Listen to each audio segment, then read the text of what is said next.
Je me présente à ce colloque d'abord pour prononcer un remerciement à Roland Barthes d'avoir été dans le monde de la critique suédoise de ma jeunesse un libérateur, propagateur d'un gai savoir, modèle d'une existence autre que les mornes alternatives de devenir un écrivain de métier ou érudit universitaire. J'ai entendu parler de Barthes pour la première fois vers 1970, quand je faisais mes études de littérature générale à l'Université de Stockholm. 3 livres traduits et publiés par Cave-Force, une édition d'avant-garde spécialisée dans l'introduction des penseurs de gauche, ont marqué l'entrée de Roland Barthes en Suède. Les titres présentés étaient Les degrés zéro de l'écriture, paru dans sa version suédoise en 1966, Les essais critiques, sortis en 1967, et Les mythologies, publiées en 1969. Ces livres ont été accueillis comme l'expression d'une intellectualité avancée dont il n'y avait chez nous rien de comparable.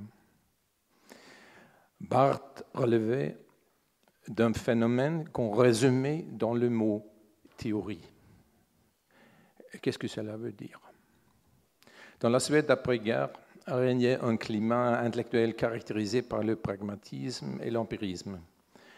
Toute pensée spéculative était regardée avec méfiance. On parlait sérieusement de la mort des idéologies, un peu comme dans les années 90, on parlait de la fin de l'histoire. À croire l'idée reçue, la Suède était une société en train de s'imprégner définitivement de rationalité et de transparence. Sous l'inspiration de la philosophie anglo-saxonne, dite de common sense, on avait tendance à désigner tout énoncé employant des termes non fondés, du moins indirectement, sur des observations vérifiables comme dépourvues de sens, nonsense. La soi-disant philosophie continentale, c'est-à-dire toute pensée originaire de l'Allemagne, particulièrement des versions du hegelianisme ou de la phénoménologie, était considérée comme une sorte de duperie et bannie de l'université. Dans le manuel de l'histoire de la philosophie utilisé dans l'enseignement, écrit par un professeur influent de l'Université de Stockholm, le héros principal est David Hume, alors que les grands penseurs idéalistes allemands de la période après Kant seraient la cause d'un, je cite, abaissement du niveau intellectuel dont la philosophie ne s'est jamais tout à fait rétablie. On passait sous silence Heidegger, tenant ses écrits pour une mauvaise plaisanterie, ou pire, une sorte de salut nazi.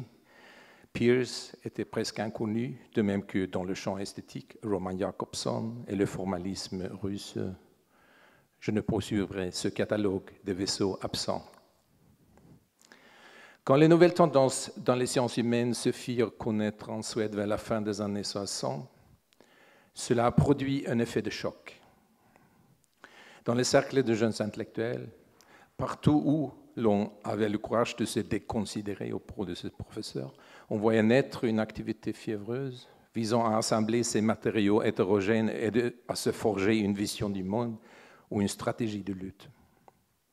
Les nouveautés philosophiques, rapidement importées à la vitesse d'une école par an, s'accordaient avec les idées politiques radicales où le jeune Marx occupait une place importante. On peut parler d'une révolution culturelle qui balayant nos universités à partir de 1968 et qui s'est vite établie dans les rédactions les plus importantes, au quotidien Dagens Nyheter, à la radio et aux revues intellectuelles. Cela avait pour résultat une transformation des mentalités dans la couche sociale cultivée. L'historien finlandais Matti Klinge a dit, presque sans blague, que la Suède est l'unique pays au monde où la révolution culturelle a réussi. Le mot d'ordre de nous autres étudiants dans les années 70, quand nous avons lutté pour la nouvelle pensée contre le soi-disant positivisme de nos professeurs, était justement théorie. Ce mot promettait la liberté de réfléchir sans contrainte sur la société et sur l'art, puisant dans l'ensemble de la philosophie européenne, de la linguistique, de la psychanalyse, de la dialectique, de la phénoménologie, bref, des outils prodigieux estampillés par nos professeurs comme non scientifiques. Quand Barthes a débarqué sur la terre scandinave gelée, c'était donc sous cet étendard curieux, la théorie. De quelle théorie précisément il était question? Nous n'étions pas en mesure de le dire à ce stade. Nous avons trouvé dans ces essais un essor de pensée que jusqu'ici nous n'avions jamais rencontré chez nos critiques raseurs, banalement raisonnables. L'abondance de traits géniaux joints à l'élégance de ces tournures nous donnait la sensation d'être des enfants devant un prestidigitateur virtuose. À la fin de la lecture, personne n'était capable de dire à quoi, au juste, il venait d'assister, seulement que c'était merveilleux. Mais quelle théorie donc? Dans le champ des études littéraires, le dilemme a été résolu par un maître de conférence à l'université de Göteborg qui, en 1971, a publié une anthologie sous le titre « Forme et structure ». Un livre vite devenu célèbre où, pour la première fois, les lecteurs suédois ont pu lire des extraits des formalistes russes et de leurs successeurs. Le nom de la pensée nouvelle dont nous attendions notre salut était donc structuralisme, et Barthes faisait partie de l'équipe. Voilà la première phase de la réception de son œuvre en Suède, correspondant à la période 1966 à 1975. Barthes, le structuraliste. Durant cette phase, il apparaît comme le représentant d'une science en état de naissance, la science de texte. Il est placé dans une lignée partant du formalisme russe. Il figure comme un héritier de Shklovsky, Eichenbaum, Tunjanov, Jacobson, intégré dans une tradition à laquelle s'ajoutent des maîtres penseurs français comme Foucault, Lévi-Strauss, Lacan et Althusser. Le structuralisme se présentait comme un phénomène comparable au marxisme et à l'existentialisme, offrant une alternative à ses croyances au système intellectuel. L'éditeur de l'anthologie mentionné, Kurt Aspelin, a souligné l'importance de l'école pratique des hautes études, avant tout sa section pour la sociologie et la communication de masse. Un personnage principal ici est Roland Barthes, écrit Aspelin. Formé avec Marx et Saussure, Brecht, Sartre et le nouveau roman. Dans chaque nouvelle œuvre, il va s'essayer à un domaine nouveau. Il est fascinant de voir comment Barthes, poussé par son intérêt pour les différents niveaux d'expression et de signification des systèmes langagiers, combine les raisonnements de Roman Jakobson avec les thèses centrales de la glossématique et donc participe à l'élaboration générale d'une poétique ou d'une rhétorique, comme il préfère le dire, ayant pour base solide la linguistique. L'article de Barthes choisi par l'éditeur pour son anthologie est un mélange des éléments linguistiques avec un brin de théorie d'information intitulé « L'analyse rhétorique », rédigé en 1964, tiré d'un recueil collectif publié à Bruxelles en 1967, « Littérature et société, problèmes de méthodologie en sociologie de littérature ». Les catégories linguistiques et narratologiques introduites par Barthes dans ce texte semblent aujourd'hui peu sensationnelles. Mais en ce temps-là, elle était largement inconnue aux lecteurs suédois. L'anthologie Forme et structure a vite gagné une popularité étendue et fut intégrée à l'enseignement de littérature dans les universités suédoises, déterminant l'image de Barthes au début des années 70. À la différence des autres maîtres penseurs de cette époque, il y avait pourtant dans l'écriture de Barthes une présence personnelle incontestable. Non seulement une façon caractéristique de présenter les problèmes, mais la résonance inintimable d'un instrument où confluent la pensée et le désir. Barthes était reconnaissable, à savoir là où les autres s'identifiaient par leur doctrine. Avant tout, Il savait comment chercher ces mots-clés d'énergie et les faire briller d'un lustre plein de promesses.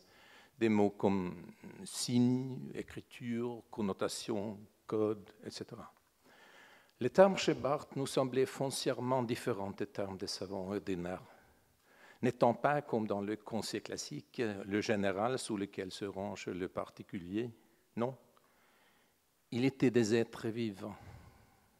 Ils bondissaient de la page comme les diablotins dans le récit sur le petit sachet surnommé Cinabre de Hoffmann. Ils menaient une vie à eux. Souvent peu rompus aux disciplines auxquelles Barthes empruntait cette terme, nous en étions réduits à deviner leur signification de manière intuitive. Il avait l'air de converger venant des différents domaines de la connaissance humaine, convoqués afin de former une combinatoire universelle à l'aide de laquelle tout phénomène culturel pourrait être mis en rapport avec tout autre et élucidé. Une sorte d'ars magna où l'art et la critique se trouvaient réunis comme la religion et la philosophie dans l'œuvre légendaire de Raymond Lull. Ce que nous n'avons pas compris au début des années 70, c'est que l'activité critique de Barthes était déjà en train de subir une transformation qui allait aboutir à une œuvre tout autre que celle de ses livres à tendance scientiste avec ses alliages de marxisme, de linguistique et de psychanalyse. Ce qui nous a rendu conscients de cette transformation, c'était l'apparition de S par Z dans la traduction suédoise publiée par Cavefors en 1975. En feuilletant ce livre, on s'est immédiatement rendu compte que son auteur avait délaissé le projet structuraliste et congédié l'idée des modèles généraux pour la description de textes littéraires. Dans l'entendement de ce Barthes 2.0, tout texte suit son propre modèle, et non moins important, la science de la littérature, c'est la littérature. Notre lecture de S par Z coïncidait de manière opportune avec la découverte de l'herméneutique allemande, Hans-Georg Gadamer et ses disciples, que nous avons présenté au lecteur suédois avec une anthologie en 1977. De cette façon, on a vu se mettre en place ce qu'on peut appeler la deuxième phase de réception de Barthes en Suède, culminant au début des années 80. Le Roland Barthes, dont nous avons fait l'objet de notre admiration à ce moment, c'était l'explorateur de la sensualité de la lecture, le prophète de la paralittérature et le maître du fragment. Il s'agissait toujours d'une œuvre de réflexion conceptualisante, mais transformée en une activité ludique et ne cherchant plus à établir une métalangue. L'œuvre décisive de cette deuxième phase d'influence de Barthes auprès du cercle d'avant-garde à Stockholm a été Le plaisir du texte. Peut-être pas un de ses meilleurs livres, mais cette improvisation contrôlée, cette confession espiègle d'une centaine de pages nous a montré une issue de la nécessité de mesurer les phénomènes esthétiques à l'aune de leurs effets politiques. Les interminables discussions dans lesquelles nous avons tenté de clarifier le sens du mot texte dans ce livre et aussi dans les articles comme de l'œuvre au texte dans Revue d'esthétique et texte théorie du dans l'Encyclopédia Universalis n'ont pas produit de résultats tangibles, ce qui a plutôt augmenté son applicabilité. Nous l'avons lancé dans le débat sur la littérature de notre génération avec un effet dévastateur. Ce conseil barthien a servi d'étincelle qui déclencha la bataille du postmodernisme en 1982, une bataille qui s'est poursuivie plusieurs années, scellant la fin de l'hégémonie culturelle de la gauche, disons, avant le mot, la chute du mur dans nos têtes. Une phrase mémorable du plaisir du texte dit « Le texte devrait être cette personne désinvolte qui montre son derrière au père politique. » Et voilà pour nous l'astuce de ce livre. C'était le signal du soulèvement contre les systèmes déductifs, contre le matérialisme historique et contre un surmoi théorique qui avait tout fixé à l'avance sans se soucier de regarder, contre toute ligne dite générale, contre le dualisme, contre le conseil comme tel, au profit de l'individuel, de l'accidentel, du vécu, de l'anecdote, de la trouvaille. L'idiographie dont rêvait Barthes. La science du cas unique. Pourtant, ce n'est pas un soulèvement à l'instar de la révolution culturelle de 1968, car Barthes nous avait appris que l'opposition ouverte, va rater le but, happé par la symétrie du conflit, où les deux parties se reflètent mutuellement et se ressemblent de plus en plus. Il se tient au dehors, préférant une stratégie qui ne vise pas la destruction, mais l'excès. S'il faut situer cet épisode dans le temps, disons que le plaisir du texte a fourni des munitions à une éditoriale de la revue esthétique Crise en mars 1980. La même revue dans laquelle devait paraître 6 mois plus tard le premier texte traduit en suédois de Jacques Derrida. En apparence, des événements de peu d'importance si l'on regarde le tirage limité de cette revue, dont j'étais un des rédacteurs, mais en réalité des impulsions qui ont déclenché un changement de climat dans le débat culturel suédois. Ce travail s'est achevé quelques années plus tard avec un numéro spécial sur Barthes du magazine littéraire En Pointe, le BLM, paru en janvier 1983. Ce numéro constitue un portrait en pied, tenant compte de toutes les phases de son évolution comme penseur, critique et écrivain. Un mot-clé qui a particulièrement irrité nos adversaires n'est au fond qu'un préfixe, para. En adoptant l'idée de la paralittérature, nous nous vîmes accusés de vouloir lancer un genre nouveau, tandis que notre intention était, au contraire, de neutraliser le genre. L'idée d'un mode d'écriture qui joindrait la réflexion intellectuelle à des éléments subjectifs, peut-être même autobiographiques, exerçait sur nous une attraction immense. Cet hybride, qui semblait se présenter dans les livres de fragments de Barthes, fut pour nous l'objet d'une admiration presque sans borne. La question n'était pas simplement comment écrire, mais comment vivre. Nous savions très peu sur l'homme, Roland Barthes, mais dans notre imagination, il existait un intellectuel libre, tel un Diderot ou un Baudelaire, sollicité par les rédactions, mais ne dépendant pas d'elles, impliqué dans la recherche et l'enseignement, mais sans s'enfermer dans une carrière. Son statut d'outsider, d'homme en dehors du système, sa révolte contre l'esprit de sérieux, son échec universitaire, le traitement qu'il avait à supporter de la part des exégètes pour son livre sur Racine et des autres études littéraires, les attaques de l'ordre établi contre sa prétendue charlatanerie, tout cela parlait à son avantage. Dans nos yeux, l'élection au Collège de France a confirmé cette image d'un individu qui a réussi à échapper, à éviter de passer sous le joug. Notre plus cher espoir était de l'imiter. Nous avons considéré comme un acte de libération son constat du décès de l'auteur. La nécessité de faire monumentaliser, grâce au marketing, de se soumettre aux lois du marché pour gagner son pain, nous semblait être une des perspectives des plus dégoûtantes pour un écrivain. Évidemment, l'attention donnée à la personnalité de l'auteur au détriment de l'œuvre allait s'accroître avec l'importance grandissante de la télévision et des magazines littéraires télévisés que nous détestions. On pressentait que ce développement aboutirait à un état de choses où la présence médiatique de l'auteur serait déterminante pour le sort de son livre.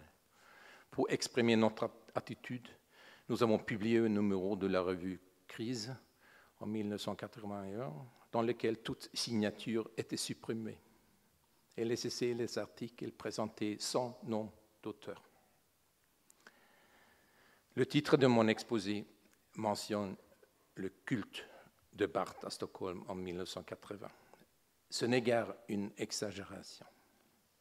Comme preuve documentaire, je citerai une épitaphe composée au cours d'une fête des jeunes écrivains et critiques dans un appartement du quartier bohème de Stockholm. Le même jour, nous avions reçu l'annonce de la mort inattendue de Roland Barthes à Paris. Le sentiment général était de stupéfaction.